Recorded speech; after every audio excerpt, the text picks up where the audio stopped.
In this video tutorial, we will demonstrate how to use delays along with pgTBObjSet to affect the property of an object, and then later to send a trigger event to that object to create the same effect, and finally to demonstrate the effect of using multiple delays with pgTBObjSet.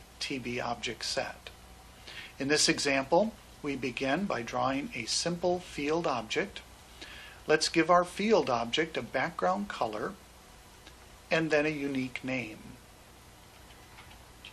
In this case, we'll call our object just simply test.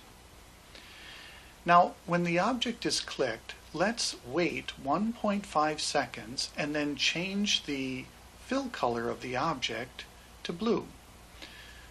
Using pgTBObjSet, this becomes very simple to do. We find our function. Because the function is being called with the onClick for this object, the object name is simply name of self.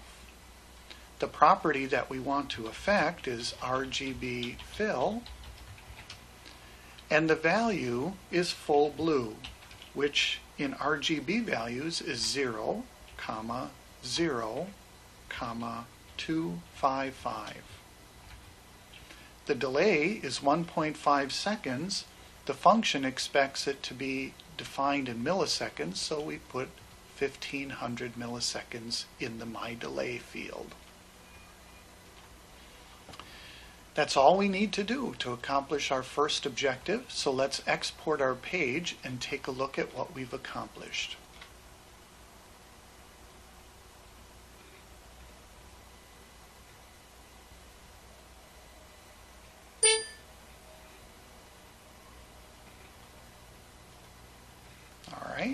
And here's our field. When we click it, remember, it should wait 1.5 seconds and then change the color to blue, which is exactly what happens. Click, turns to blue. Click, turns to blue. pgTBObjSet can delay the effect for changing properties or sending events for any supported event or property that is supported by the object and the function itself. Now let's look at our second objective. We want to send a trigger to the object to accomplish the same thing. In this case, let's just take our object and move things around a little bit. Let's cut the function from the onClick event and move it to the trigger event. So we'll paste it in here. So now think about what we've just done. When our field test receives a trigger event, it will run pgTBObjSet and thus change its background color to blue after a delay of 1500 milliseconds from the time it receives the trigger event. All we need to do now is send the trigger event to this object. Well, obviously there's multiple ways you can do it. We're trying to show how you can use pgTBObjSet to send the event as well. In this case, let's give ourselves a button to use to send the trigger event. There's our button. When the button is clicked, let's use pgTBObjSet to send the trigger to our field. There's the function. In this case, the object name has to be the field that receives the trigger. In this case, the field test that we created a moment ago.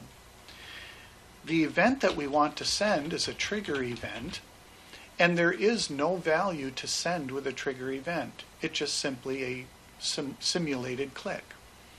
There is no delay that we need to set because the delay is already built in to the trigger event on our test object. So that's all we have to do on our button. Now let's export our page and observe the effect.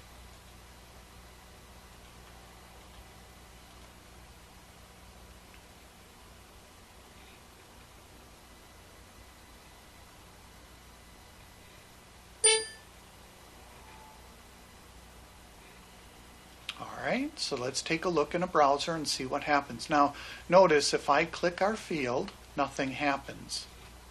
It doesn't change color. But if I click the button, pgTBObjSet will send a trigger to the field. The field receives the trigger, waits 1500 milliseconds, and will change its color to blue. So I click, wait 1500 milliseconds, and the field turns to blue. Let's try it again.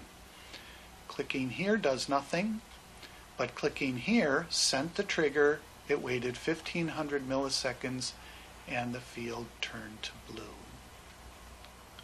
What's really unique about pgTBObjSet is you can use the function to create progressive events or properties of an object. Let's try that demonstrating the effect of multiple delays. For this example, let's move things around a bit. Let's remove our function from the trigger and put it back on the click event.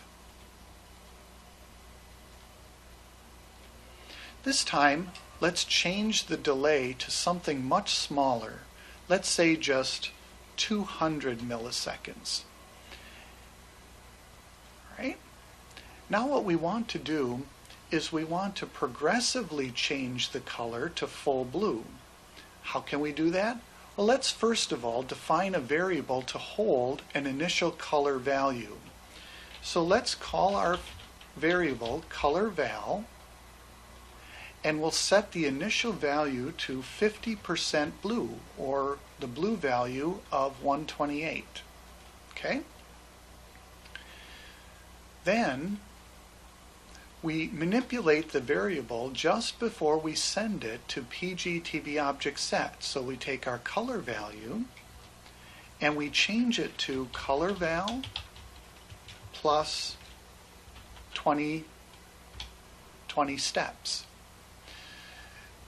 But because we can only go to a maximum value of 255 for the colorVal, we need to know that if colorVal is greater than 255, then we need to reset our color value back down to 128 so that the process starts all over again. There we go. Now let's manipulate pgTBObjSet to create the effect. In this case, we'll just manipulate this part of our value here. 0, 0, 0, or 0, 0 is still fine for the red and green elements, but now we want to concatenate our colorVal to our string so that we have a progressive blue value with each click of the object. There we go. So now let's observe the effect. We'll export our page.